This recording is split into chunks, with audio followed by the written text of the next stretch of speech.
मतलब रोकने, यात्रा को रोकने के लिए रोक दीजिए, कोई प्रॉब्लम नहीं है, रोक दीजिए। देखिए, किसी का कोई विचार हो उसको रखना चाहिए, और अगर सरकार को लगे कि भारत जोड़ो यात्रा को रोक देना चाहिए तो रोकने की कोशिश कीजिए, करिए। जो बीजेपी की अप्रोच है, नफरत से भरी, डरी हुई, हिंसा फैलाने वाली अप्रोच, उन्होंने हिंदुस्तान को एक इमेजिनेशन दिया है कि देखो ये रास्ता है, देश में नफरत फैलाओ, लोगों को डराओ, गरीबों को कुचलो। उन्होंने ये रास्ता दिया है। यात्रा की कोशिश है, और ये यात्रा इसमें सफल हो गई है। यात्रा की कोशिश है कि देश को बताना कि देखिए सिर्फ ये तरीका नहीं है, एक और तरीका है।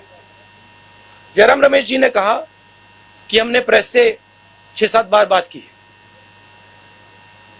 आपने अभी कहा कि बीजेपी के किसी नेता ने कहा कि यात्रा को रोक देना चाहिए।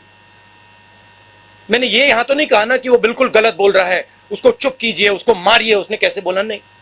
मैं कह रहा हूं देखिए उसकी राय है, अगर वो सोचता है उसको रखे, और अगर सरकार सोचती है कि इस यात्रा से देश को नुकसान हो रहा है तो रोक दो, कोई प्रॉब्लम नहीं है।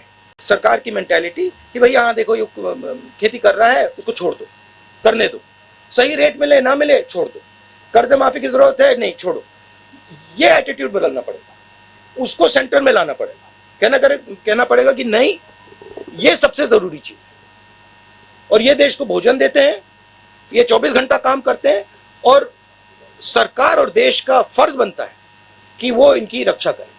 अब रक्षा कैसे होगी? रक्षा उसको सही दाम देने से।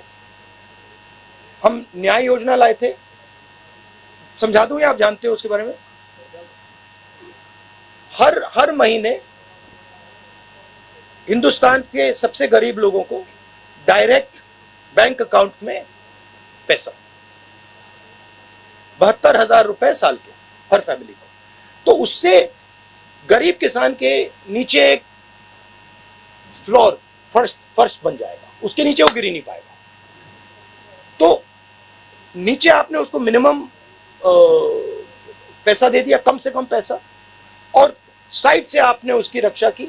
आपने उसको जब उसको कर्जे की जरूरत, जब उसके कर्जा ज्यादा हो जाए, आप सेंसिटिविटी से सुनो, आप उसकी बात समझो, जब उस पर प्रेशर आता है आप उस प्रेशर को रिलीज करो। तो ये सब काम बहुत आसानी से किया जा सकता है। हमने यूपीए की सरकार में ये काम किया।